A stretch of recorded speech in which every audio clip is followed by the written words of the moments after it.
Y vamos a descubrir cómo el relato de su agonía, de su dolor, fue transformado en el mecanismo de control social más sofisticado y duradero que el mundo jamás haya conocido. Esto no es un ataque a tu fe personal, sino una invitación a usar tu propia razón, una invitación a la libertad. Antes de que sigamos por este camino juntos, quiero que hagas algo por mí. Escribe en los comentarios desde qué país y a qué hora estás viendo esto. Me da una perspectiva increíble de hasta dónde viajan estas ideas. Y si estás viendo esto en tu celular, hazme un favor enorme y presiona el botón de me gusta ahora mismo. Dale con fuerza. Ese simple gesto le dice al sistema que esta conversación importa y ayuda a que este video llegue a más personas que necesitan escucharlo. Y si al final de este viaje sientes que algo ha cambiado en ti, compártelo con un amigo. Solo uno. Un amigo que creas que está listo para cuestionar la realidad. Ahora sí, empecemos. La historia que nos han contado es que la crucifixión fue un sacrificio cósmico, un punto de inflexión en la historia del universo. Pero, ¿qué fue realmente la crucifixión antes de ser un símbolo religioso? ¿Qué significaba para la gente que la veía en las polvorientas colinas a las afueras de Jerusalén? Para entender cómo se usó el dolor de Jesús para controlarte, primero debemos entender la brutalidad y sobre todo la psicología de la cruz romana. Olvida por un momento las pinturas del Renacimiento, los crucifijos de oro y las iglesias majestuosas. Viaja conmigo a la Judea del siglo I, una provincia rebelde bajo la sandalia de hierro del Imperio Romano. Roma no era simplemente una fuerza militar, era una máquina de propaganda, una experta en la ingeniería del miedo, y la crucifixión era su obra maestra. No era simplemente un método de ejecución. Si Roma solo quisiera matar a alguien, una espada era más rápida, más limpia y mucho más barata. No, la crucifixión no era para el condenado. Era para nosotros, para los que miraban. Era un teatro del terror, un espectáculo diseñado para grabar un mensaje indeleble en la mente de cada persona que lo presenciaba. Esto es lo que le pasa a quienes desafían el poder de Roma. La palabra clave aquí es humillación. El proceso comenzaba mucho antes de llegar al lugar de la ejecución. Empezaba con la flagelación, la tortura con el flagrum, un látigo con múltiples correas de cuero incrustadas con trozos de hueso y metal. El objetivo no era solo causar un dolor insoportable, sino destrozar la piel, rasgar la carne, convertir al condenado en un objeto de horror, despojarlo de su humanidad antes incluso de levantar la cruz. ¿Te imaginas el mensaje que esto enviaba? No era has cometido un crimen, era ya no eres ni siquiera un ser humano. Luego venía la procesión pública, la llamada Vía Dolorosa. El condenado era forzado a cargar el travesaño horizontal de la cruz, el patibulum, que podía pesar más de 40 kilos, a través de las calles de la ciudad. Cada paso era una lección para la multitud. Cada caída, cada insulto escupido por la gente era parte del guión. Era una forma de control social participativo. Roma hacía que el propio pueblo se convirtiera en parte del castigo, creando una atmósfera de complicidad y miedo colectivo. ¿Quién se atrevería a ayudar al condenado sabiendo que podría ser el siguiente en cargar esa viga? Finalmente, en un lugar prominente, usualmente a las afueras de la ciudad, para que todos los que entraran y salieran lo vieran, se llevaba a cabo el acto final. El cuerpo, ya destrozado, era clavado o atado al madero. Y aquí la ingeniería de la crueldad alcanzaba su cenit. Los clavos, largos y de hierro forjado, no atravesaban las palmas de las manos, como se muestra en la mayoría del arte religioso, porque se desgarrarían por el peso del cuerpo. No, los historiadores y expertos forenses creen que los clavos se introducían a través de las muñecas en el llamado espacio de destot para asegurar que el cuerpo quedara colgado. ¿Por qué este detalle es importante? Porque justo ahí pasa el nervio mediano. Atravesarlo con un clavo de hierro causaría un dolor tan insoportable, tan eléctrico y cegador, que la mente moderna apenas puede concebirlo. Un dolor que se dispararía por todo el brazo con cada intento de respirar. y la respiración era la clave de la tortura. Colgado de esa manera, con los brazos extendidos, el peso del cuerpo hacía que el pecho se hundiera, impidiendo la exhalación. Para poder respirar, el condenado tenía que empujarse hacia arriba usando sus pies, también clavados. Cada bocanada de aire requería un esfuerzo agónico, raspando su espalda destrozada contra la madera áspera de la cruz y enviando nuevas olas de tormento desde los clavos en sus muñecas y pies. La muerte no llegaba por el dolor o la pérdida de sangre, sino lentamente por asfixia posicional, a lo largo de horas, a veces días. Era una muerte lenta, pública y degradante. El condenado estaba desnudo, expuesto a los elementos, a las burlas de los soldados y a las aves de rapiña. Este era el poder de Roma. No era solo la muerte, era la destrucción total del individuo, de su dignidad, de su legado. Era un anuncio publicitario del terror estatal. Entonces, la primera pregunta que debemos hacernos es una pregunta devastadora. ¿Cómo es posible que el instrumento de tortura más vil del imperio opresor se convirtiera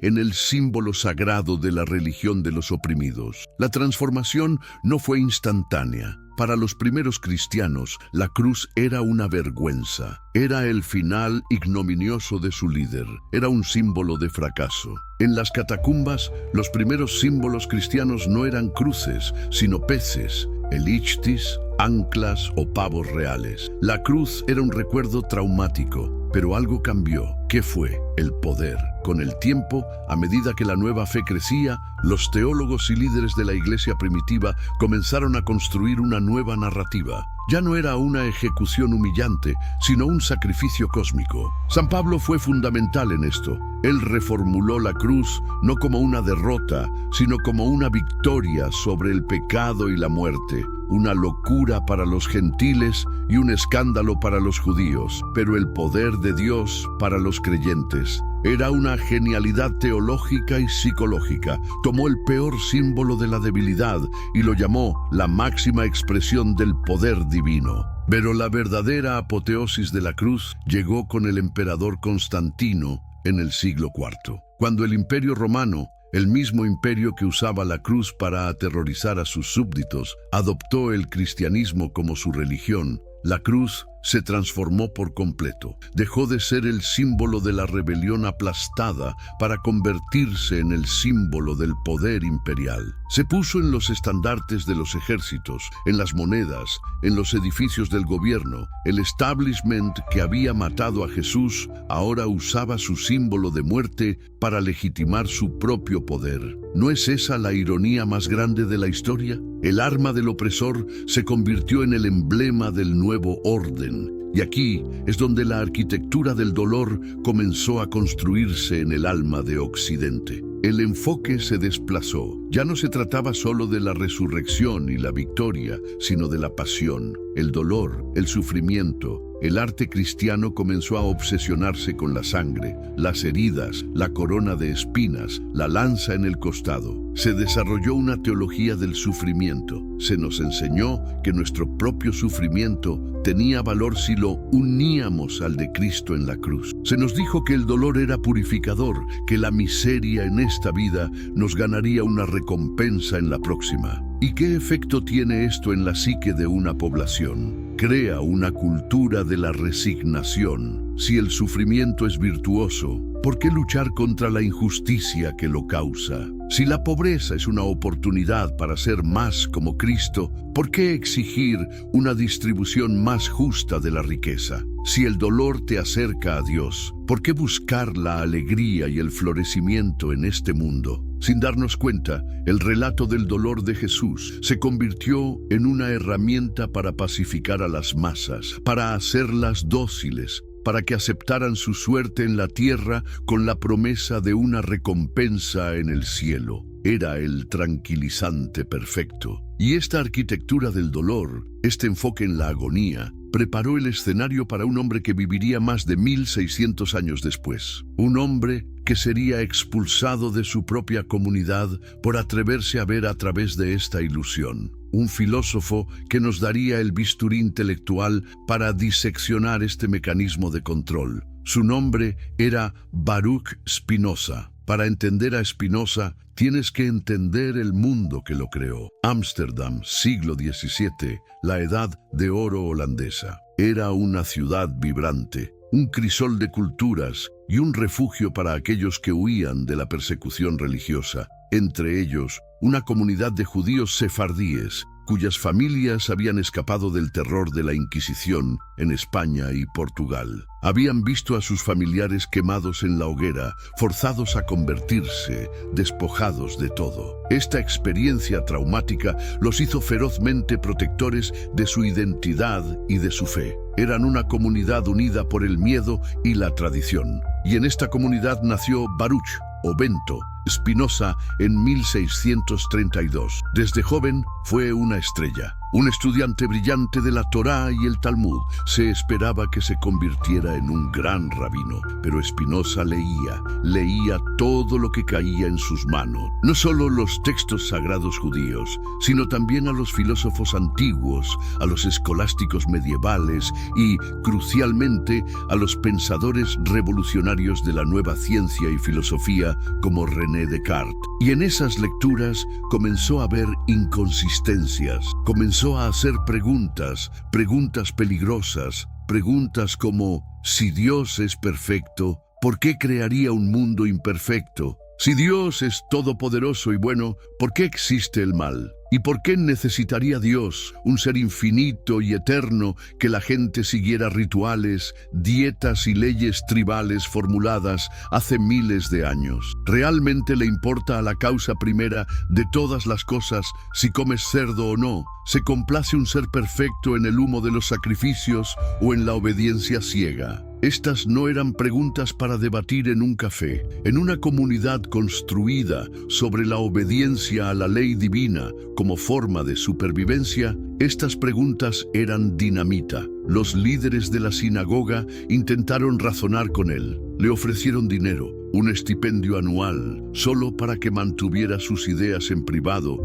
y siguiera las apariencias. Él se negó. No podía fingir creer en lo que su razón le decía que era falso. Y así, a la edad de 23 años, la comunidad que lo había nutrido tomó una decisión drástica. Pronunciaron sobre él el cherem, la excomunión más severa y aterradora del judaísmo. El texto de su excomunión es escalofriante. Dice: maldito sea de día y maldito sea de noche, maldito sea cuando se acueste y maldito sea cuando se levante. Que el Señor no lo perdone y borre su nombre de debajo del cielo. Nadie debe hablar con él, nadie debe escribirle, nadie debe mostrarle ningún favor, nadie debe quedarse con él bajo el mismo techo y nadie debe acercarse a él a menos de 4 codos. Nadie debe leer ningún documento hecho o escrito por él. Fue una muerte civil. Fue desterrado no solo de la sinagoga, sino de su familia, de sus amigos, de todo su mundo. ¿Puedes imaginar la soledad? La presión para retractarse. Pero Spinoza no lo hizo. Adoptó el nombre de Benedictus, la versión latina de Baruch, que significa bendito, y se dedicó a una vida de filosofía y de pulido de lentes, un oficio humilde que le permitía mantenerse y le daba tiempo para pensar. Y en esa soledad,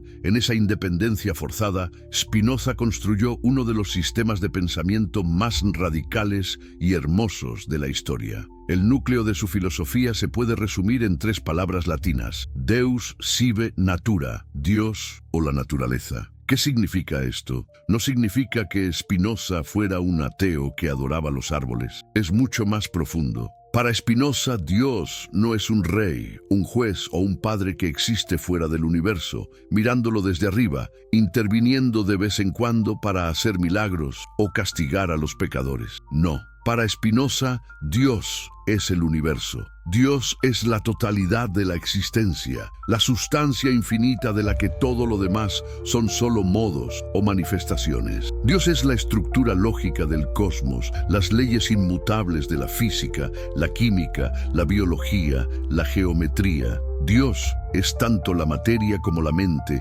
tanto la extensión como el pensamiento. Piensa en las implicaciones de esta idea. Son sísmicas.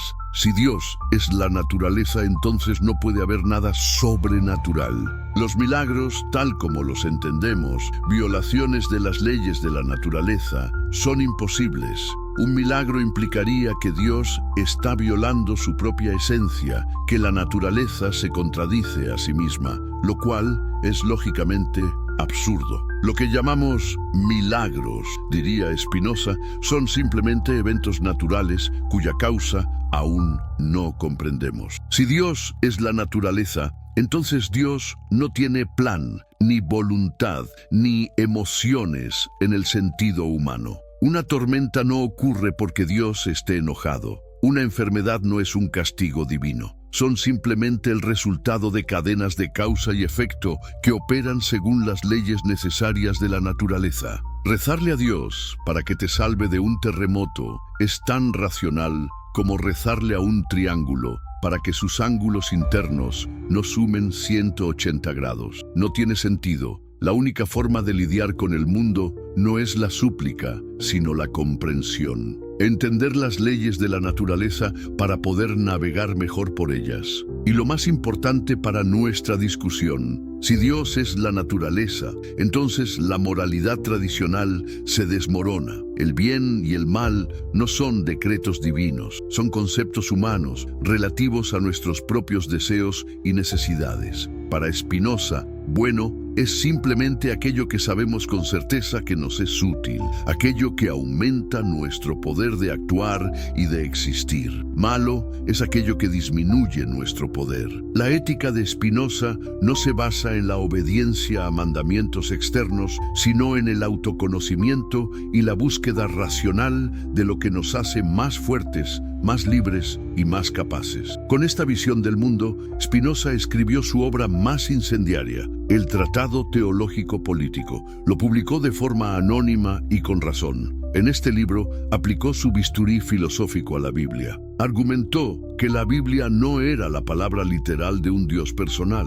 sino una colección de textos históricos escritos por hombres en diferentes épocas para abordar problemas específicos. Su objetivo, según Spinoza, no era enseñar filosofía o ciencia, sino enseñar obediencia. La Biblia era en esencia un manual de control político. Spinoza demostró cómo los profetas usaban un lenguaje vívido e imaginativo, no para describir la realidad, sino para impresionar las mentes de la gente común e incitarlos a la devoción y la obediencia al Estado. Mostró cómo los rituales y las leyes ceremoniales no tenían nada de divino, sino que eran herramientas para forjar una identidad nacional y asegurar la lealtad de los ciudadanos. ¿Ves a dónde va esto? Spinoza estaba exponiendo el secreto que las instituciones religiosas y políticas habían guardado durante siglos, que la religión organizada no se basaba en la verdad divina, sino en la manipulación de la psicología humana. Y el combustible para esa manipulación,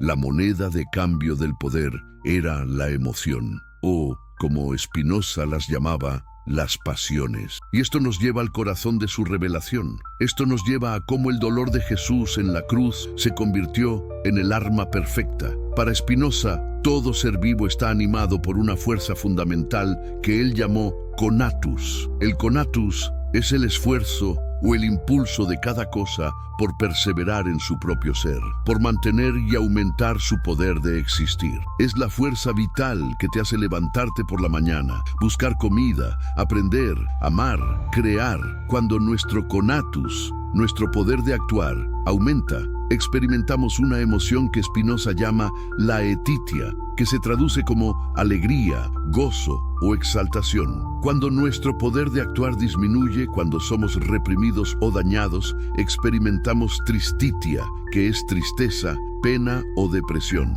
Toda nuestra vida emocional, según Spinoza, es una danza entre la alegría y la tristeza. Cada experiencia, cada interacción, o bien aumenta nuestra potencia y nos trae alegría, o bien la disminuye y nos trae tristeza. Aprender algo nuevo, entender una idea compleja, escuchar una hermosa pieza musical, conectar genuinamente con otra persona, comer una buena comida, todo esto son formas de alegría. porque aumentan nuestra capacidad, nuestra perfección. Por otro lado, la enfermedad, la pérdida, la humillación, la confusión, el fracaso, todo esto son formas de tristeza porque disminuyen nuestro poder. Ahora bien, Spinoza hace una distinción crucial entre acciones y pasiones. Somos activos cuando la causa de lo que nos sucede es interna, cuando actuamos a partir de nuestra propia naturaleza y comprensión racional. Por ejemplo,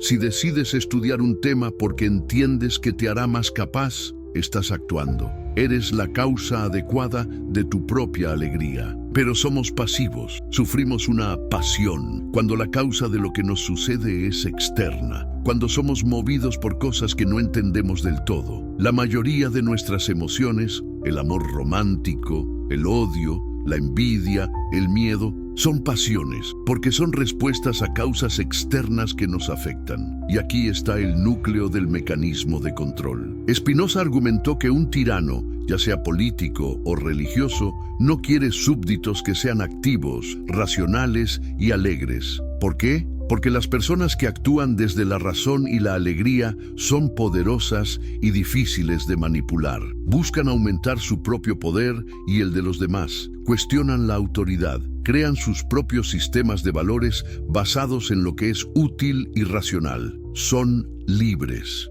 Entonces, ¿qué tipo de súbdito quiere un tirano? Uno que sea pasivo y esté dominado por la tristeza y sus derivados, las pasiones tristes. ¿Y cuáles son las pasiones tristes más poderosas para el control social? Spinoza identifica varias, pero 3 son fundamentales para nuestra historia: el miedo, la esperanza y la piedad, o compasión. Empecemos con el miedo. El miedo, para Spinoza, es una tristeza inconstante, surgida de la idea de una cosa futura o pasada, de cuyo resultado dudamos. Es la herramienta más burda, pero más efectiva del poder. Si puedes hacer que un pueblo viva con miedo constante, miedo a los invasores, miedo al caos, miedo a los herejes y sobre todo, miedo a un Dios colérico y vengativo que te castigará con un tormento eterno por la más mínima transgresión, ese pueblo te entregará su libertad a cambio de seguridad. Un pueblo asustado no pide derechos, pide protección. Un pueblo asustado no cuestiona, obedece. La amenaza del infierno, una invención de una crueldad infinita, es quizás el ejemplo más claro de control a través del miedo. Luego viene la esperanza. Esto puede sonar contraintuitivo. ¿No es la esperanza algo bueno? No necesariamente, dice Spinoza. La esperanza es inseparable de su hermana gemela, el miedo. La esperanza, la define él, es una alegría inconstante, surgida de la idea de una cosa futura o pasada de cuyo resultado dudamos. Es la otra cara de la misma moneda. Tanto la esperanza como el miedo mantienen a la mente en suspenso, enfocada en un futuro incierto y no en la realidad presente. Y las instituciones de poder son expertas en administrar este ciclo de esperanza y miedo. Te infunden miedo al infierno, pero te ofrecen la esperanza de la salvación, siempre y cuando sigas sus reglas, dones a su causa y obedezcas su autoridad. Te mantienen en un estado de dependencia perpetua. La promesa de una recompensa en el más allá es una herramienta increíblemente poderosa para hacer que la gente acepte la miseria en el aquí y el ahora. ¿Para qué luchar por la justicia en la tierra si tu verdadera recompensa te espera en el cielo? Y finalmente llegamos a la más sutil y quizás más perversa de las pasiones tristes utilizadas para el control: la piedad o la compasión, commiseratio. De nuevo, ¿cómo puede ser mala la piedad? ¿No es una virtud? Spinoza dice que no. Define la piedad como una tristeza que surge del daño ajeno. Es una forma de tristeza. Cuando sentimos piedad, nos estamos contagiando del sufrimiento de otro. Si bien puede llevar a actos de bondad, una cultura que glorifica la piedad y el sufrimiento es una cultura enferma. Es una cultura que se regodea en la debilidad y la tristeza. Y ahora junta todas las piezas. Piensa de nuevo en la narrativa de la crucifixión tal como se desarrolló y se perfeccionó a lo largo de los siglos. No es la máquina perfecta para generar y perpetuar las pasiones tristes, Primero, genera un miedo insondable, el miedo al poder que pudo infligir tal tortura, ya sea el poder de Roma o el poder de un Dios que exigió tal sacrificio. Y por supuesto el miedo al pecado, esa mancha en tu alma que, según te dicen, fue la verdadera causa de la muerte de Cristo. Segundo, genera una deuda de culpa impagable. Él murió por tus pecados. Esta es una de las frases más psicológicamente devastadoras jamás concebidas. Te hace personalmente responsable de la tortura de la figura más sagrada. Es una carga de culpa que llevas desde el nacimiento y de la que nunca podrás liberarte por completo. ¿Y quién tiene la autoridad para administrar esta culpa, para ofrecerte el perdón temporal a través de sus sacramentos y rituales? La institución. Te vuelves un deudor espiritual de por vida. Tercero, y esto es crucial, genera una piedad abrumadora. La imagen del cuerpo sangrante, del rostro agonizante, de la madre llorando al pie de la cruz, está diseñada para evocar la máxima compasión. Nos enseña a centrarnos en el dolor, a meditar sobre el sufrimiento, y al hacerlo, como diría Spinoza, nos infectamos con esa tristeza, glorificamos el sufrimiento. Aprendemos a ver la virtud en la pasividad, en la aceptación del dolor, en la mansedumbre del cordero llevado al matadero. Te das cuenta del sistema perfecto que esto crea, un sistema que te mantiene en un estado de miedo, culpa y tristeza. Un sistema que te debilita, que disminuye tu poder de actuar. Y un pueblo debilitado, un pueblo que cree que el sufrimiento es sagrado y que la obediencia es una virtud, es el pueblo perfecto para ser gobernado. No se rebelarán, no construirán un mundo mejor para sí mismos, porque su esperanza está puesta en otro mundo. No buscarán la alegría activa, porque han aprendido a encontrar una extraña satisfacción en la tristeza pasiva de la piedad. Spinoza, el hereje solitario que pulía lentes, vio esto con una claridad aterradora. Vio que detrás del velo de la piedad y la devoción se escondía una maquinaria de poder que funcionaba con el combustible de las pasiones humanas. Nos mostró que la verdadera salvación no venía de creer en historias que nos entristecen y nos debilitan, sino de usar nuestra razón para comprender el mundo y a nosotros mismos. La verdadera liberación era liberarse de las cadenas de las pasiones tristes, del miedo, de la culpa y de la superstición, para poder vivir una vida de alegría activa, de poder y de libertad. Lo que Spinoza nos reveló no es que Jesús fuera un fraude. Él nunca dijo eso. Lo que nos reveló es que la historia de su dolor fue secuestrada, que su agonía fue convertida en un espectáculo, y ese espectáculo fue usado para construir un imperio de control sobre las mentes y las almas de miles de millones de personas. Y esa revelación es tan peligrosa y tan liberadora hoy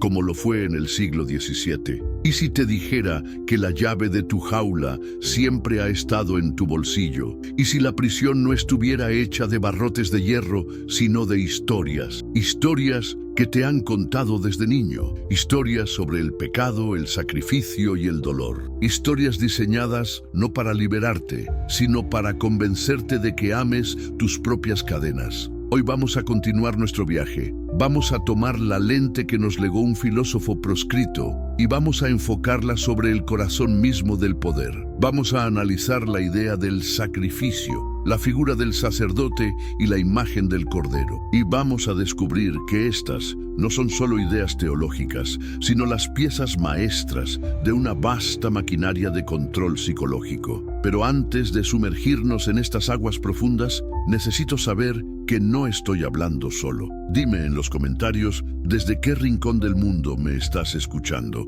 y a qué hora del día o de la noche estas ideas están resonando contigo. Es mi manera de ver cómo este mensaje cruza fronteras y zonas horarias. Y si estás en tu celular, necesito tu ayuda ahora. Dale al botón de me gusta, púlsalo sin miedo, ayúdame a hypear este video para que más mentes inquietas puedan encontrarlo. El sistema intenta ocultar las conversaciones que importan. Demostrémosle que se equivoca. Y si algo de lo que escuches hoy te provoca un cortocircuito en el cerebro, haz la promesa de compartirlo con una sola persona. Un amigo o amiga que sepas que tiene el coraje de mirar al abismo. Ahora, volvamos a nuestra tarea. Habíamos establecido cómo la narrativa del dolor de Cristo se convirtió en una herramienta para generar pasiones tristes. Pero ahora, con la lupa de Spinoza, vamos a desmantelar el concepto central, la piedra angular de todo el edificio,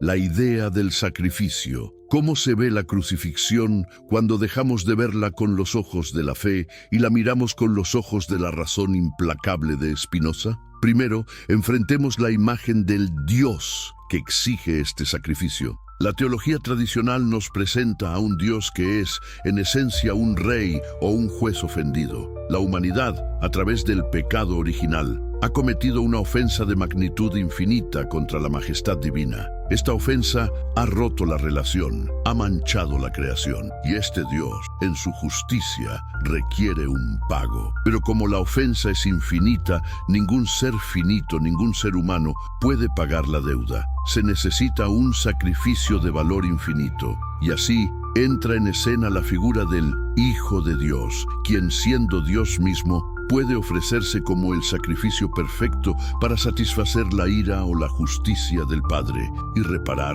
la brecha. Esta narrativa ha sido el fundamento de la soteriología cristiana durante siglos. Pero, ¿qué diría Spinoza al escuchar esto? Probablemente, después de un largo silencio, nos diría que hemos creado a Dios a nuestra propia imagen, pero no a nuestra mejor imagen, sino a la imagen de nuestros peores tiranos. Recordemos su idea central: Deus sive natura, Dios o la naturaleza. Dios no es una persona. Dios no tiene ego, no se ofende, no se enoja, no tiene un plan que pueda ser frustrado. Dios es el sistema operativo del universo, es la suma total de las leyes inmutables y necesarias que gobiernan todo lo que existe. Para Spinoza, la idea de que la naturaleza Dios pueda ser ofendida es tan absurda como decir que la ley de la gravedad se siente insultada cuando un objeto cae. La ley de la gravedad simplemente es,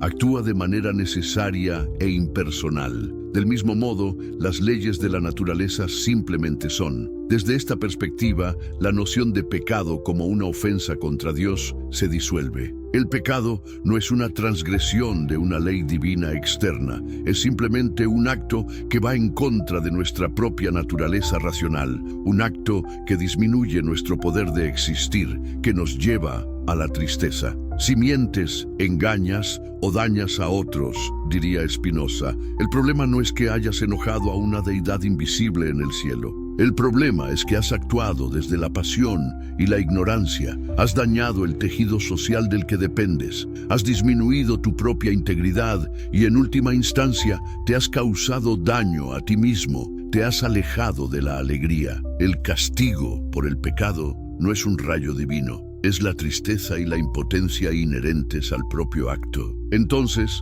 si no hay un Dios rey ofendido, ¿qué sentido tiene un sacrificio para aplacarlo? Ninguno. La idea de que la causa infinita de todas las cosas necesitaría la tortura y muerte de una de sus manifestaciones, incluso una tan perfecta como Jesús, para perdonar a otras de sus manifestaciones, es, desde el punto de vista de Spinoza, una superstición profundamente antropomórfica. Es proyectar nuestras propias emociones humanas más bajas, ira, orgullo herido, necesidad de retribución, en la pantalla del cosmos y llamarlo teología. ¿Se dan cuenta de lo radical que es esta deconstrucción? Despoja al drama de la crucifixión de su justificación cósmica y nos obliga a verlo por lo que fue, la ejecución brutal de un hombre por parte de un poder político. Una vez que eliminamos la justificación divina, podemos ver la crucifixión no como una solución a un problema teológico, sino como la creación de un problema psicológico. Y aquí es donde la narrativa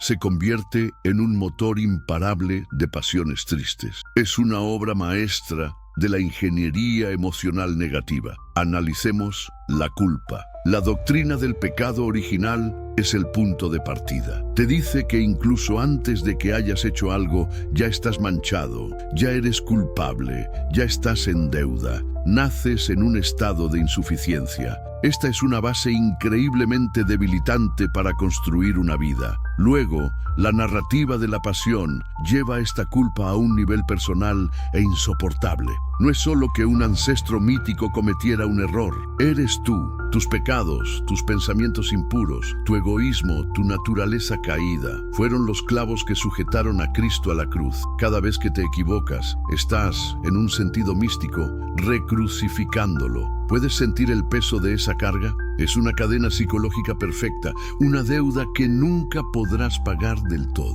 No importa cuán bueno seas, nunca serás lo suficientemente bueno para merecer tal sacrificio. Esto crea un estado perpetuo de indignidad y dependencia, y esta dependencia te arroja directamente a los brazos de la única institución que afirma tener las llaves para gestionar esa deuda. La culpa te hace maleable, la culpa te hace obediente. Un individuo que se siente fundamentalmente culpable buscará siempre la aprobación de una figura de autoridad que pueda absolverlo, aunque sea temporalmente. Luego está la piedad, esa tristeza por el sufrimiento ajeno que Spinoza consideraba tan problemática. La iconografía cristiana, especialmente desde la Edad Media en adelante, es una inmersión total en la estética del dolor. Los crucifijos góticos con cuerpos retorcidos y sangrantes, las pinturas de Matías Grunewald mostrando la carne verdosa y llena de llagas,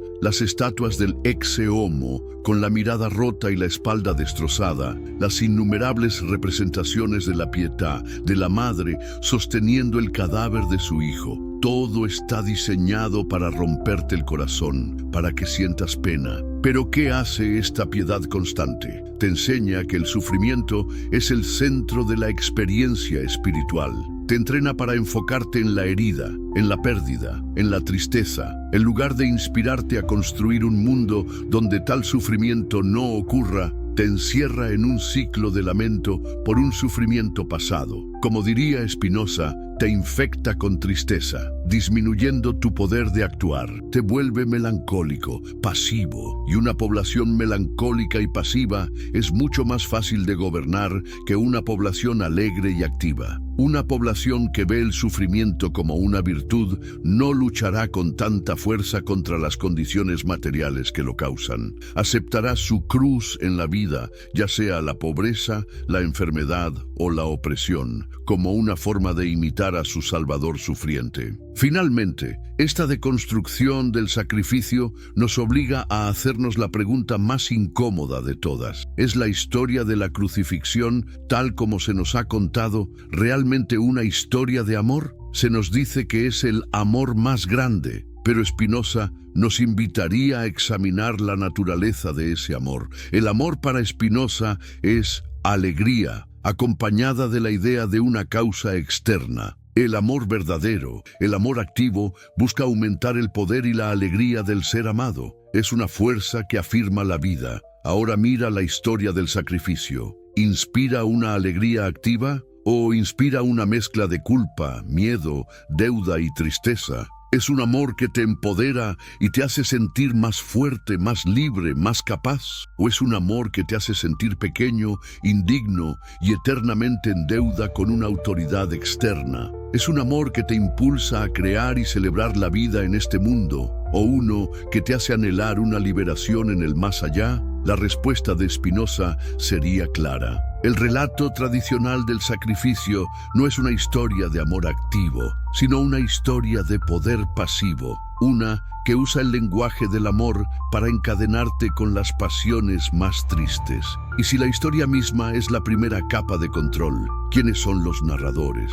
¿Quiénes son los guardianes de esta historia, los que la interpretan, la administran y la usan para dar forma a la sociedad? Esto nos lleva directamente a la siguiente pieza de la maquinaria: el clero, los administradores profesionales del dolor. Spinoza vivió en una época en la que el poder del clero, tanto protestante como católico, era inmenso. Aunque las guerras de religión habían devastado Europa, los sacerdotes, pastores y ministros seguían siendo las figuras centrales de la comunidad, los guardianes de la moral, la educación y a menudo del poder político. Y Spinoza los observó con una mirada crítica y penetrante. En su tratado teológico-político no solo deconstruyó la Biblia, sino también el rol de aquellos que afirmaban ser sus únicos intérpretes legítimos. El primer pilar del poder clerical, según el análisis espinosista, es el establecimiento de un monopolio sobre la salvación. ¿Cómo se logra esto? Primero, se crea una enfermedad, el pecado, la culpa, el miedo al infierno. Segundo, se proclama que se tiene la única cura. La institución religiosa se posiciona como el intermediario indispensable entre la humanidad y lo divino. No puedes ir directamente a Dios. Necesitas un mediador. Necesitas al sacerdote para la absolución, al pastor para la interpretación correcta de la Escritura, a la iglesia para los sacramentos que te confieren la gracia. Esta idea de intermediación es completamente ajena al pensamiento de Spinoza. Para él, la conexión con Dios, la naturaleza, es directa e intelectual. Se logra a través de la razón, de la comprensión de las leyes naturales y de nuestro lugar en ellas. No se necesita ningún sacerdote. Cada individuo tiene la capacidad, a través de su propia mente, de alcanzar el amor intelectual de Dios, que es la forma más alta de conocimiento y la fuente de la alegría más pura y duradera. ¿Ves qué amenaza representaba esta idea para las iglesias establecidas? Si Spinoza tenía razón, si cada persona podía ser su propio sacerdote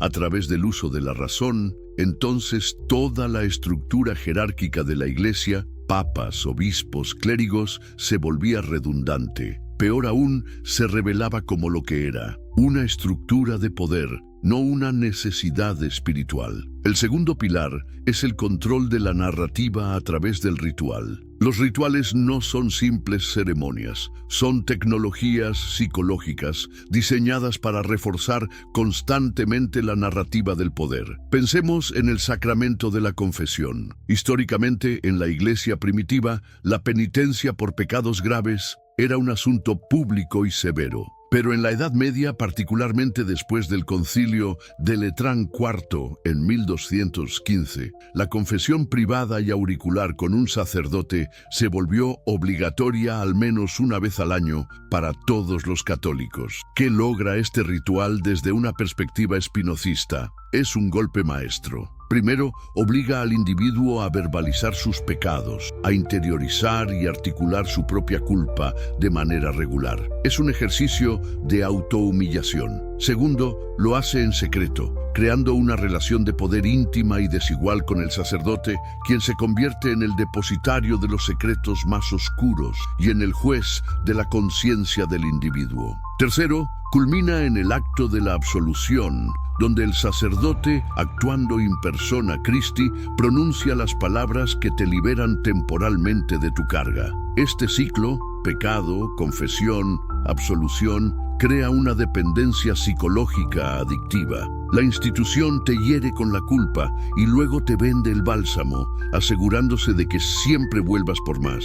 Es una forma brillante de mantener a la gente en un estado de infancia espiritual perpetua. O pensemos en el ritual de la Eucaristía, especialmente en la doctrina de la transubstanciación, que sostiene que el pan y el vino se convierten literalmente en el cuerpo y la sangre de Cristo. Para Spinoza, esto sería el epítome de la superstición, una confusión de lo simbólico con lo literal.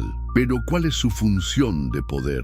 Coloca en manos del sacerdote un poder aparentemente sobrenatural. Él, y solo Él, tiene la capacidad de realizar este milagro diario, de traer a Dios a la tierra. Este acto eleva al clero por encima de la gente común de una manera dramática y tangible. Los convierte en taumaturgos, en portadores de un poder místico que nadie más posee. Y cuando la gente cree que su salvación eterna depende de participar en este milagro administrado por el clero, ¿Qué poder no le entregarán a esa clase sacerdotal? El tercer pilar, y quizás el más insidioso, es el control de la esperanza. Como vimos, Spinoza entendía que la esperanza y el miedo son las dos caras de la misma moneda de control. El clero no solo administraba el miedo al infierno, sino también la esperanza del cielo. Al pintar el más allá como el lugar de la verdadera justicia y recompensa,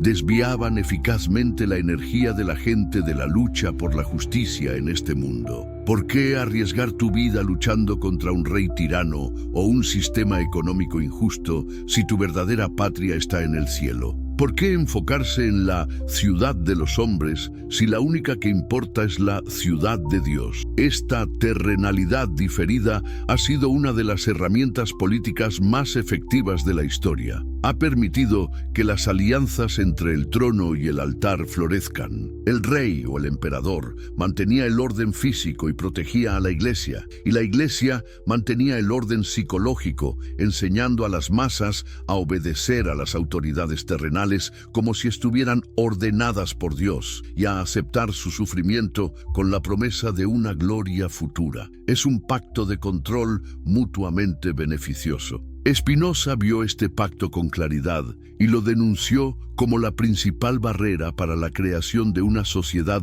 verdaderamente libre y racional. Una sociedad donde la gente busca la felicidad y la justicia en la única vida que podemos estar seguros de que tenemos, esta. Finalmente, el poder del clero se sostenía sobre la creencia en lo sobrenatural y en los milagros, algo que Spinoza demolió lógicamente. Para él, un milagro era una contradicción en los términos. Si ocurriera, significaría que las leyes de la naturaleza, Dios, no son inmutables, lo que haría que Dios fuera imperfecto y cambiante, algo que su definición de Dios como sustancia infinita y necesaria no permite. Los milagros de la Biblia, argumentaba, eran o bien eventos naturales exagerados por la imaginación de la gente, o bien historias con una moraleja diseñadas para enseñar obediencia. ¿Por qué era tan importante para el clero defender la existencia de los milagros? Porque los milagros son la prueba de su poder especial,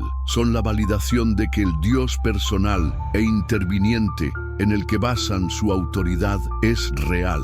Si un santo puede curar a un enfermo o levitar, es una prueba de que las reglas normales no se aplican a ellos, de que tienen una línea directa con lo divino. Y si la gente cree en eso, creerá también en la autoridad del clero para dictar la moral, interpretar la escritura y definir la realidad. Al rechazar los milagros, Spinoza no solo estaba haciendo una afirmación filosófica, estaba cortando la rama sobre la que se sentaba todo el poder clerical. Estaba diciendo: no hay atajos mágicos, no hay intermediarios con poderes especiales. Solo estamos nosotros, la naturaleza y el poder de nuestra propia razón para entenderla. Así que tenemos la historia del sacrificio que genera culpa y tristeza, y tenemos una clase sacerdotal que administra profesionalmente esas emociones. Pero se necesita un ingrediente más para completar el cóctel de la sumisión. Se necesita un modelo de comportamiento, un ideal al que aspirar. Y ese ideal fue presentado en una de las imágenes más poderosas y políticamente cargadas de toda la teología cristiana, la imagen de Jesús como el Agnus Dei, el Cordero de Dios. La imagen del Cordero sacrificial no es un invento cristiano. Resuena con tradiciones antiquísimas, especialmente la del Cordero Pascual en el judaísmo, cuyo sacrificio conmemoraba la liberación de la esclavitud en Egipto. Pero la teología cristiana tomó esta imagen y le dio un giro radicalmente nuevo, y desde una perspectiva espinosista profundamente problemático. En lugar de ser un recordatorio de la liberación de la esclavitud terrenal, el Cordero de Dios se convirtió en el símbolo de la aceptación del sufrimiento y la sumisión a la muerte como camino a la salvación espiritual. He aquí el Cordero de Dios que quita el pecado del mundo, dice Juan el Bautista en el Evangelio. La imaginería es clara. Jesús es inocente, manso, dócil. Va al matadero sin protestar, sin resistirse. Isaías 53, un pasaje que los cristianos interpretan como una profecía de Cristo, lo describe así: fue oprimido y afligido, pero no abrió su boca, como un cordero que es llevado al matadero y como una oveja que ante sus trasquiladores está muda, así no abrió su boca. ¿Qué mensaje envía este ideal? ¿Qué tipo de virtud promueve? Promueve la virtud de la pasividad, glorifica la debilidad, o al menos lo que parece ser debilidad. Enseña que la respuesta adecuada a la injusticia, a la violencia y a la opresión no es la resistencia, sino la aceptación silenciosa. El heroísmo no reside en la lucha, sino en el sufrimiento. La grandeza no está en el poder de actuar, sino en el poder de soportar. Spinoza se habría horrorizado ante esta inversión de valores. Para él, recordemos, lo bueno es todo aquello que aumenta nuestro poder de existir, nuestra capacidad de actuar. La virtud fundamental es la fortaleza, fortitudo, que es el esfuerzo por perseverar en nuestro ser, basándonos en los dictados de la razón. Esta fortaleza tiene dos aspectos: la firmeza, animositas, que es el deseo de conservar nuestro ser, y la generosidad, generositas, que es el deseo de ayudar a otros a conservar el suyo. La ética de Spinoza es una ética de la afirmación, de la potencia, de la alegría activa. Ahora, comparen esto con el ideal del Cordero. ¿Fomenta la fortaleza? No, fomenta la mansedumbre. Promueve la acción basada en la razón. No promueve la sumisión a un destino aparentemente ordenado por una voluntad superior. ¿Celebra la alegría de existir? No. Celebra la belleza de una muerte sacrificial.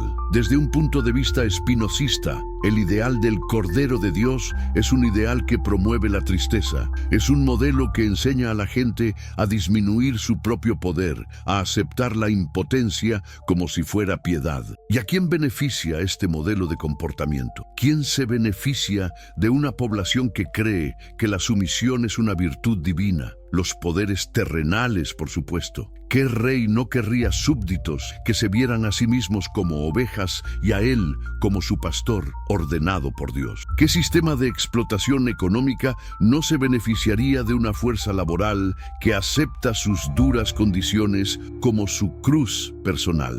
La imagen del Cordero de Dios es el modelo perfecto para el súbdito ideal. El Cordero no forma sindicatos. El Cordero no escribe panfletos revolucionarios. El Cordero no exige derechos. El Cordero obedece y muere en silencio. A lo largo de la historia, esta ideología ha sido utilizada explícitamente para justificar el orden social existente. La doctrina del derecho divino de los reyes, que afirmaba que los monarcas eran designados por Dios y solo respondían ante él, se apoyaba fuertemente en esta teología de la sumisión. Rebelarse contra el rey era rebelarse contra Dios. El deber del buen cristiano era obedecer, pagar sus impuestos y orar por sus gobernantes, sin importar cuán tiranos fueran.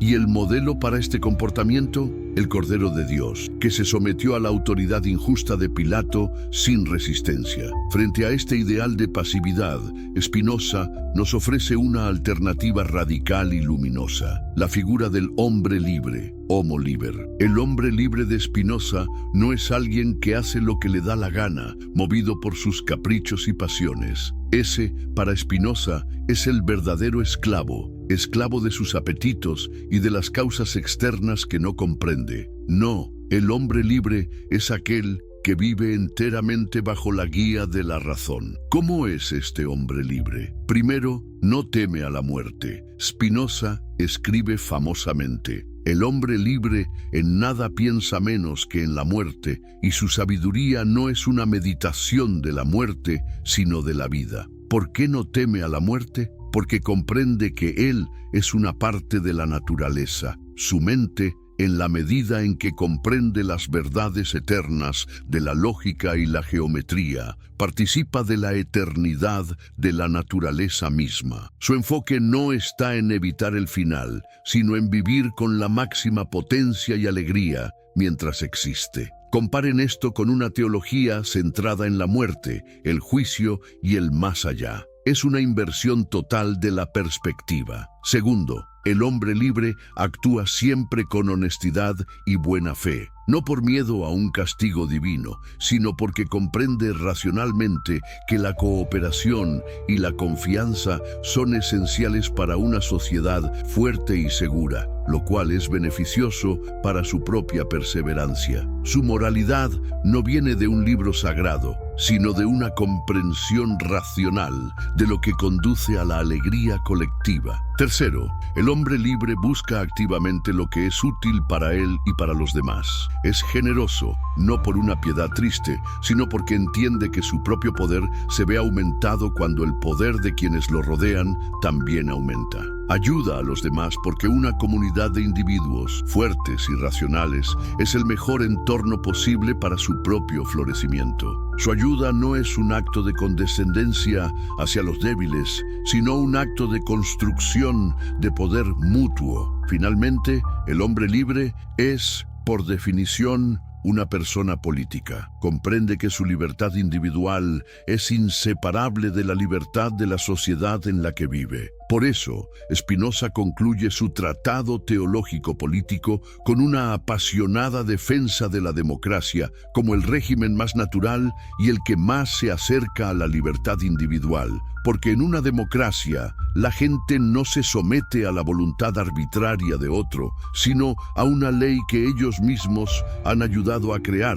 Así que aquí tenemos la elección fundamental que la filosofía de Spinoza nos presenta. Por un lado, el ideal del Cordero, pasivo, sumiso, centrado en el sufrimiento, obediente a la autoridad externa, con la esperanza puesta en una recompensa después de la muerte. Por otro lado, el ideal del hombre libre, activo, racional, centrado en la vida y la alegría, constructor de su propio código ético que busca aumentar su poder y el de los demás en este mundo, aquí y ahora. ¿Cuál de estos dos ideales crees que ha servido mejor a los intereses de los imperios, de los reyes, de los explotadores y de las instituciones de poder a lo largo de la historia? ¿Y cuál de ellos representa una amenaza mayor para esos mismos poderes? La respuesta es tan clara como dolorosa. El relato del dolor de Jesús, destilado en la imagen del Cordero sacrificial, administrado por un clero que monopoliza la salvación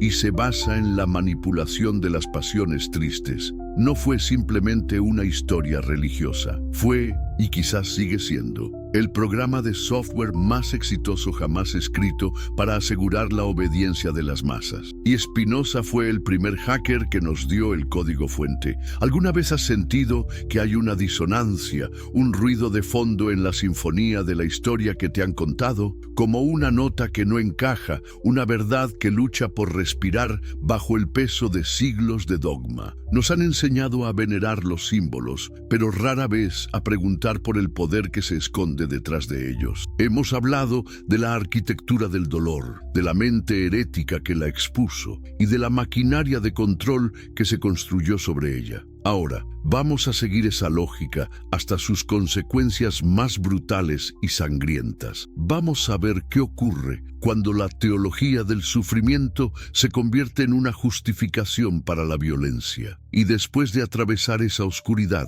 buscaremos la luz. Veremos si es posible rescatar el símbolo, si podemos reimaginar un camino hacia la libertad, no a través de la sumisión, sino del poder de nuestra propia mente. Este es el tramo final de nuestro viaje, y para este último esfuerzo necesito sentir tu presencia. Escríbeme desde qué ciudad, desde qué país me estás acompañando. Dime qué hora es para ti en este momento exacto. Ver cómo estas ideas cruzan el planeta en tiempo real es lo que le da sentido a todo esto. Y si estás en tu celular, si este mensaje te está interpelando, ayúdame a romper el algoritmo.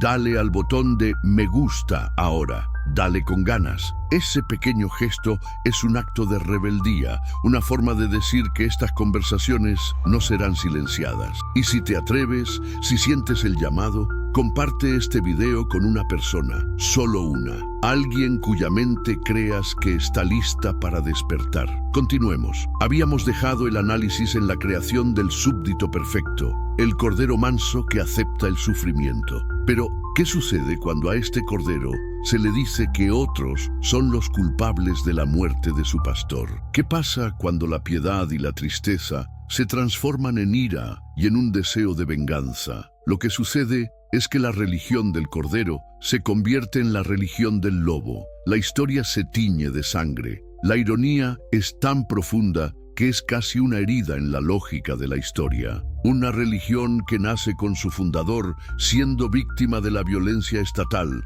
una fe que crece en las catacumbas bajo la persecución del imperio, se convierte, una vez que se casa con el poder imperial, en una de las fuerzas más violentas y persecutorias que el mundo ha conocido. ¿Cómo es posible esta metamorfosis? Spinoza nos diría que la respuesta yace, de nuevo, en la manipulación de las pasiones. Las mismas pasiones tristes, miedo, culpa, piedad, que se usaban para crear súbditos dóciles, podían ser redirigidas hacia un enemigo externo para crear soldados fanáticos. Pensemos en las cruzadas. La propaganda que lanzó la primera cruzada en el Concilio de Clermont en 1095 por el Papa Urbano II es una clase magistral de manipulación emocional. No fue un llamado a la piedad abstracta, fue un llamado a la acción violenta, justificada a través de la profanación del dolor de Cristo. Se pintó una imagen vívida y horrible de los musulmanes infieles, profanando los lugares santos, torturando a los peregrinos cristianos, ofendiendo la tumba de Cristo.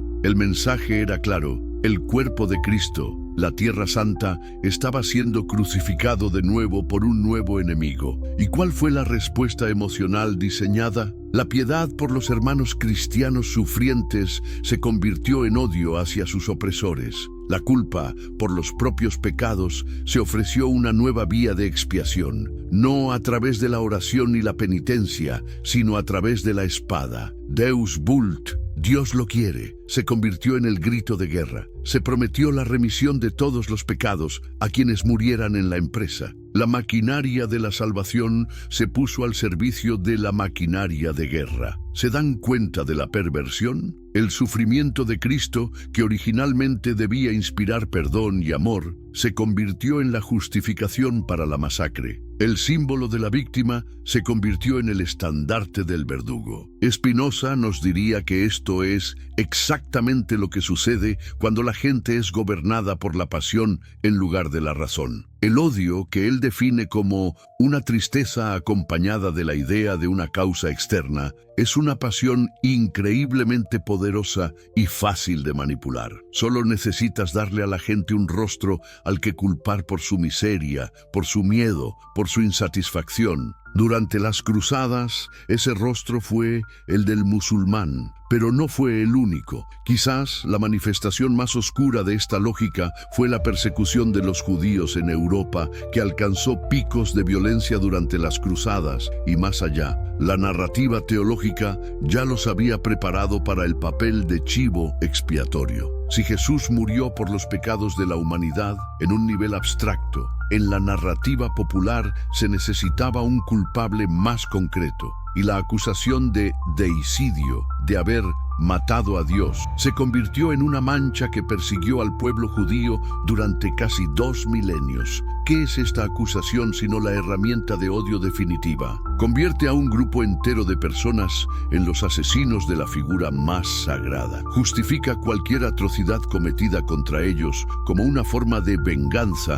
por el dolor infligido a Cristo en la cruz. Libelos de sangre, acusaciones de profanar la hostia, pogromos, expulsiones masivas. Todo ello alimentado por esta narrativa que transformaba la tristeza de la pasión en un odio asesino hacia el otro. El dolor de un solo hombre en una cruz se multiplicó en el dolor de millones a lo largo de los siglos. Pero la maquinaria de control no solo se dirigía hacia afuera, también se perfeccionó para controlar desde adentro, para purgar cualquier disidencia, cualquier pensamiento que se desviara de la ortodoxia. y su instrumento más refinado y aterrador fue la Santa Inquisición. La Inquisición no fue un simple exceso de fanáticos, fue un sistema burocrático, legal y teológico, desarrollado meticulosamente a lo largo de siglos, con un propósito muy claro: el control total del pensamiento. Si las cruzadas eran la guerra contra el enemigo externo,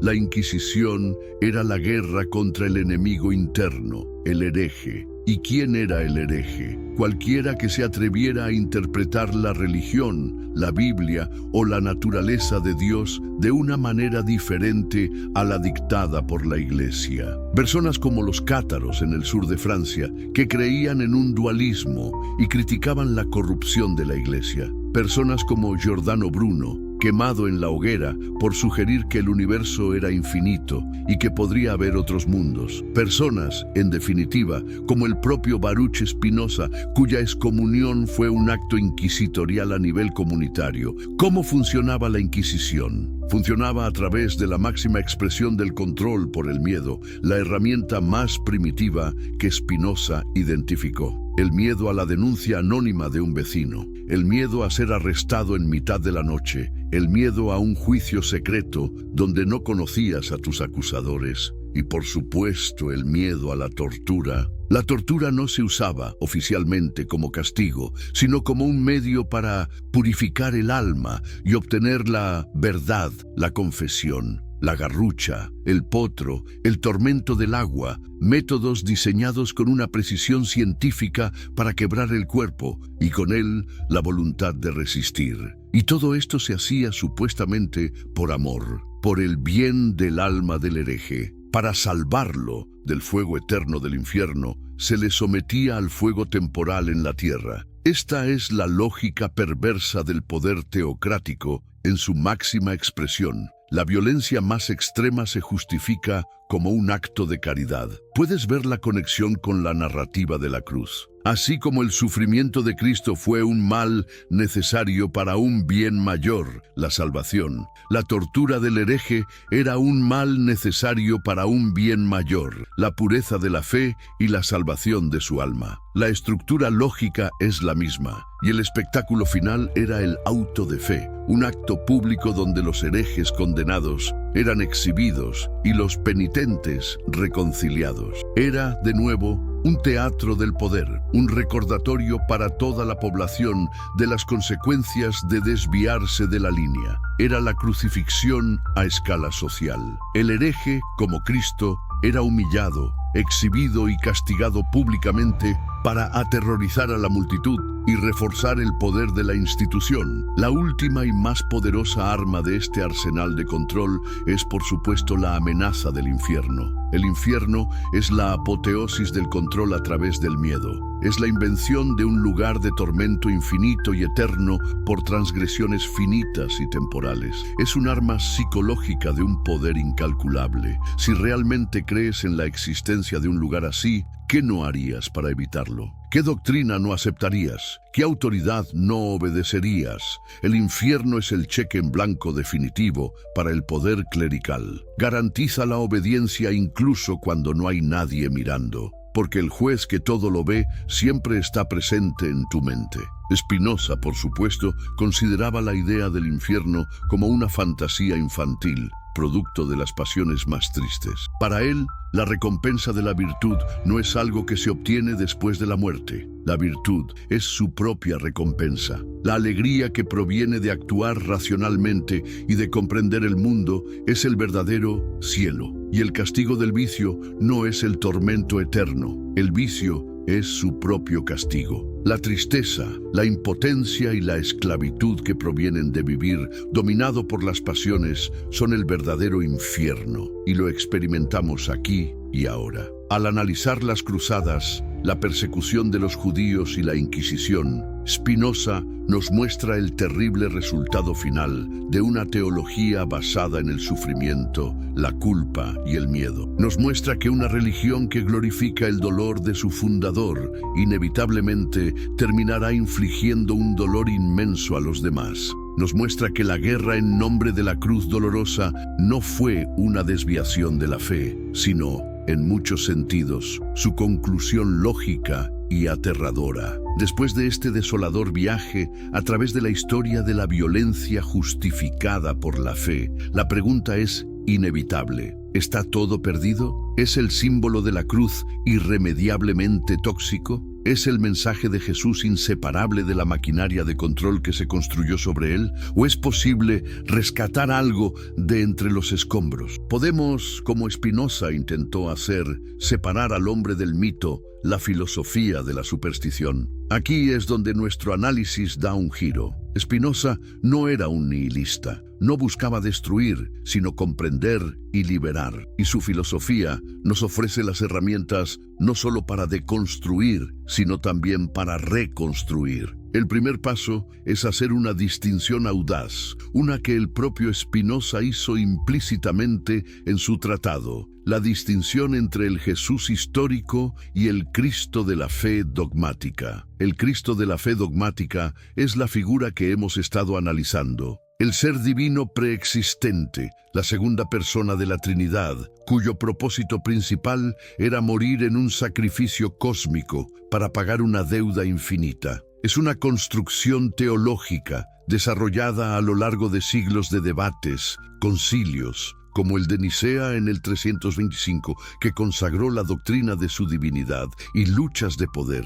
Pero, ¿quién fue el Jesús histórico? Despojado de los mitos y las capas de teología, los historiadores y eruditos bíblicos nos presentan la imagen de un sabio judío del siglo I, un predicador itinerante, un maestro de parábolas, un profeta que, en la tradición de los profetas hebreos, denunciaba la injusticia social, la hipocresía de las élites religiosas y la colaboración con el poder opresor de Roma. Su mensaje central no parece haber sido sobre la necesidad de su propia muerte, sino sobre el reino de Dios, un concepto que muchos interpretan no como un paraíso celestial, sino como la posibilidad de crear una sociedad justa y compasiva aquí en la tierra. Enseñaba sobre el amor al prójimo, el perdón y el cuidado de los pobres y marginados. Spinoza, que leía la Biblia con una mirada crítica pero atenta, vio en el Jesús histórico a un filósofo.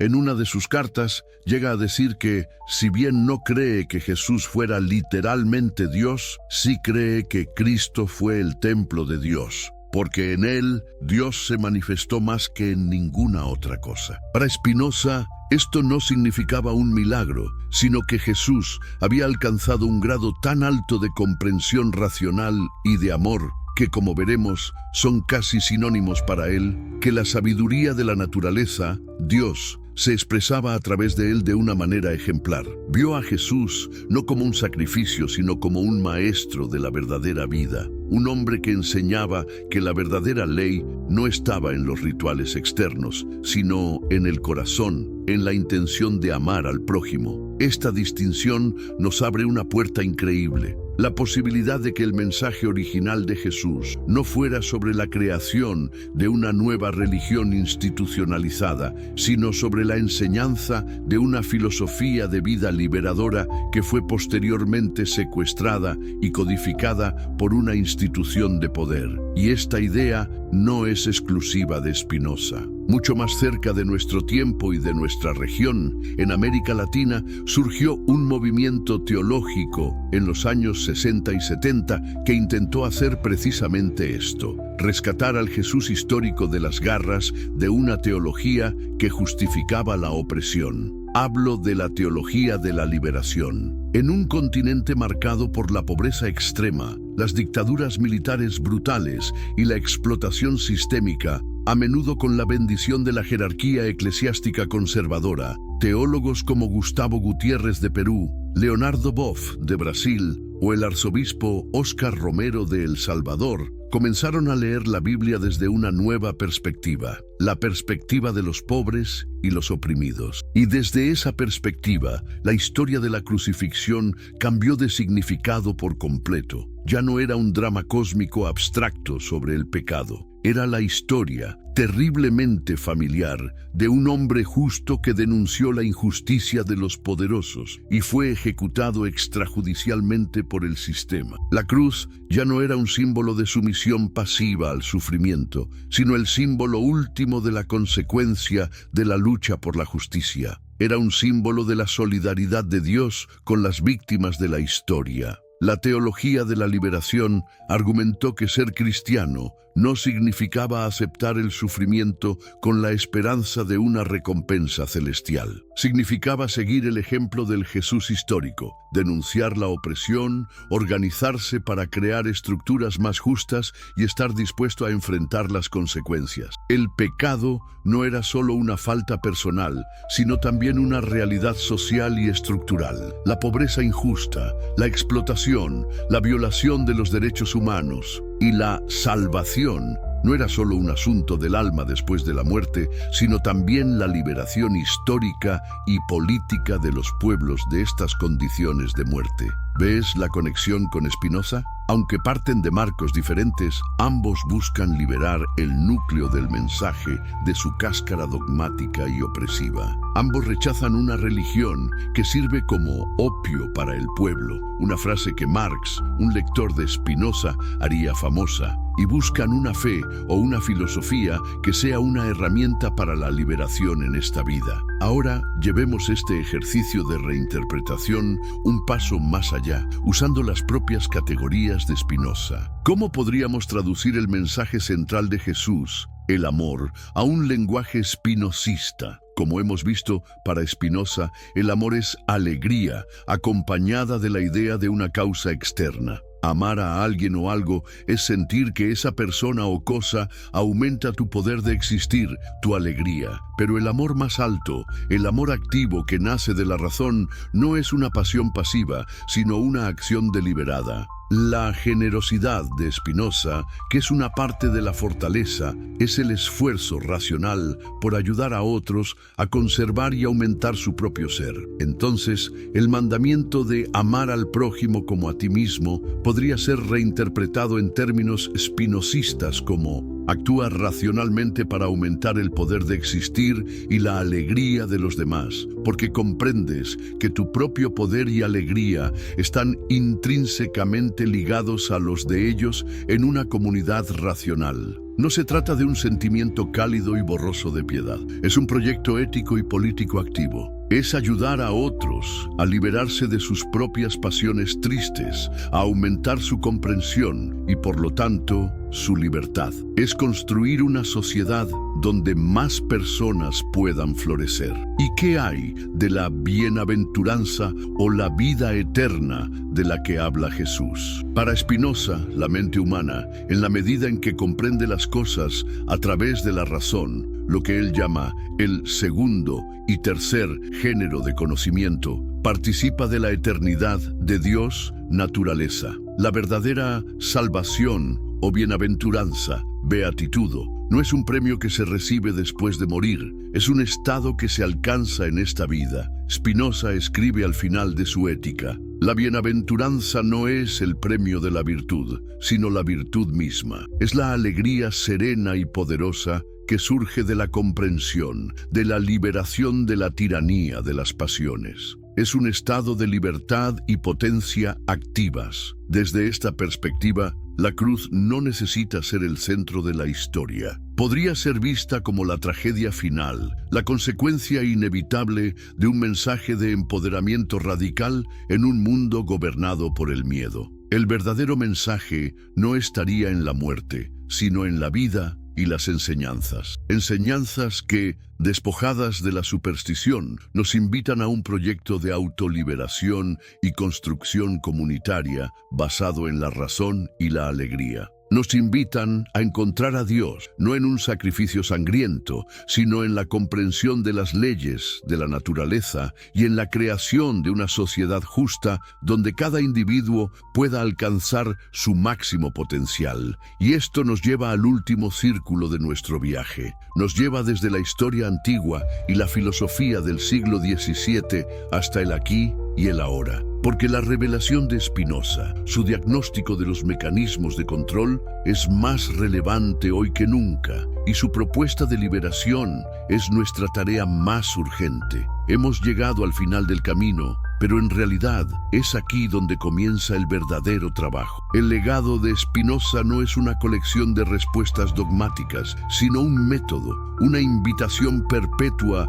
a ejercer la facultad más preciosa que tenemos, nuestra propia razón. Es un llamado a la mayoría de edad intelectual, a atrevernos a pensar por nosotros mismos. Sapere aude, atrévete a saber. El lema de la Ilustración es la esencia del espíritu espinosista. ¿Por qué es esto tan crucial hoy? Porque la maquinaria de control que Spinoza diseccionó en el contexto de la religión del siglo XVII no ha desaparecido, simplemente ha mutado. Ha cambiado de disfraz. Hoy, la manipulación de las pasiones tristes es la industria más grande y rentable del planeta. Pensemos en la política moderna. ¿Cuál es el combustible que alimenta los populismos de izquierda y de derecha en todo el mundo? Las pasiones tristes, el miedo al inmigrante, al extranjero, al que es diferente, el odio y el resentimiento hacia las élites o hacia los pobres, la indignación constante, alimentada por ciclos de noticias de 24 horas y titulares diseñados para provocar una reacción visceral, no una reflexión racional. Los líderes políticos a menudo no nos ofrecen programas basados en la razón y la evidencia, sino narrativas que nos asignan un enemigo al que culpar por nuestra ansiedad y nuestra impotencia. Nos mantienen en un estado de tristeza y enojo, porque un ciudadano asustado y enojado es mucho más fácil de movilizar y controlar que uno sereno y racional. Pensemos en la sociedad de consumo. ¿En qué se basa? En crear un estado de insatisfacción perpetua. La publicidad no vende productos, vende la promesa de aliviar una tristeza. Te dice que no eres lo suficientemente guapo, lo suficientemente exitoso, lo suficientemente feliz. Crea un sentimiento de carencia, una pasión triste, y luego te ofrece un producto como la cura milagrosa. Te vende una esperanza empaquetada que, como Spinoza sabía, es inseparable del miedo a no tenerla. Es un ciclo sin fin de deseo, insatisfacción y consumo que nos mantiene como esclavos de nuestras propias pasiones, buscando la alegría en objetos externos en lugar de encontrarla en nuestro propio poder interior. Y luego están las redes sociales, quizás la máquina de manipulación de pasiones más perfecta jamás inventada. Los algoritmos que gobiernan lo que vemos no están diseñados para hacernos más sabios o más felices. Están diseñados para una sola cosa: mantener nuestra atención el mayor tiempo posible. ¿Y qué es lo que mejor captura la atención humana? Las pasiones fuertes, especialmente las negativas, la indignación, el escándalo, el conflicto, la envidia. Las plataformas nos encierran en burbujas de filtro y cámaras de eco que nos alimentan constantemente con contenido que refuerza nuestros prejuicios y nos enoja con quienes piensan diferente. Nos convierten en adictos a la dopamina de la validación y al cortisol de la indignación. Spinoza se quedaría fascinado y horrorizado al ver una tecnología que aplica sus principios de las pasiones a una escala global y automatizada. Frente a todo esto, la propuesta de Spinoza se vuelve un acto de rebelión radical. En un mundo que se beneficia de nuestra tristeza, buscar activamente la alegría se convierte en un acto político. ¿Y cómo buscamos esa alegría? No a través del placer pasivo y momentáneo, sino a través de la alegría activa que nace de la comprensión. Significa cultivar nuestra razón como si fuera un músculo, leer libros que nos desafían, aprender sobre ciencia, historia, filosofía, entender cómo funcionan los sistemas de poder que nos rodean. Significa practicar la autoconciencia, observar nuestras propias emociones sin juicio y preguntarnos: ¿de dónde viene este miedo? ¿Quién se beneficia de mi ira? ¿Es esta tristeza realmente mía o me ha sido impuesta? Significa buscar activamente la compañía de otros que también estén en esta búsqueda. Spinoza enfatizó que el hombre es un Dios para el hombre. Nos volvemos más fuertes y más libres juntos. Crear comunidades basadas en la razón, el apoyo mutuo y la búsqueda de la alegría colectiva es el antídoto más poderoso contra las fuerzas que buscan aislarnos y debilitarnos. Y esto nos lleva a la verdadera definición de libertad de Spinoza, que es quizás su legado más profundo. La libertad no es la capacidad de hacer lo que se nos antoja. Eso, para él, es la esclavitud de la pasión. La verdadera libertad es la capacidad de actuar basándonos en la comprensión de nuestra propia naturaleza y de las causas que nos determinan. Es la transición de ser un objeto pasivo, movido por fuerzas externas que no comprende, a ser un sujeto activo, que actúa desde la necesidad de su propia razón. Ser libre es entender por qué deseas lo que deseas, por qué temes lo que temes, por qué amas lo que amas. Es dejar de ser una marioneta de tus pasiones y de aquellos que las manipulan, para convertirte en el autor sereno de tu propia vida. Es una libertad difícil que requiere esfuerzo, estudio y coraje, pero es la única libertad que realmente importa. Y así, nuestro viaje llega a su fin. Hemos viajado desde la brutalidad de una colina en Judea hasta la mente de un filósofo excomulgado en Ámsterdam. Hemos visto cómo la historia del dolor pudo ser convertida en una herramienta de poder, cómo la religión pudo ser utilizada para encadenar en lugar de liberar, y cómo esa misma lógica de control persiste hoy en nuevas formas. Pero no hemos terminado en la desesperación. Hemos terminado en la posibilidad de que, al igual que Spinoza, podamos usar nuestra propia razón para disolver las supersticiones que nos atan, la posibilidad de reinterpretar los viejos símbolos o de crear otros nuevos que nos inspiren a la alegría y no a la tristeza, la posibilidad de construir una ética basada no en el miedo y la obediencia, sino en la fortaleza, la generosidad y la búsqueda de la potencia compartida. Spinoza nos legó un mapa para salir de la caverna de las sombras de la pasión y entrar en la luz del sol de la razón. No prometió que el camino sería fácil. De hecho, concluye su ética con estas famosas palabras: todo lo excelso es tan difícil como raro, pero nos aseguró que el camino era posible. La historia del dolor de Jesús en la cruz es una de las narrativas más poderosas jamás contadas, pero su poder no reside en su verdad literal, sino en su capacidad para dar forma a nuestra realidad emocional y política. La pregunta final que Spinoza nos deja, la pregunta que quiero que te lleves de este video, no es ¿es esta historia verdadera? La pregunta es, ¿esta historia o cualquier otra historia que te cuenten te hace más fuerte o más débil? ¿Te hace más libre o más esclavo? ¿Te llena de alegría activa o de tristeza pasiva? La respuesta y el poder de elegir tu camino siempre ha estado y siempre estará dentro de ti.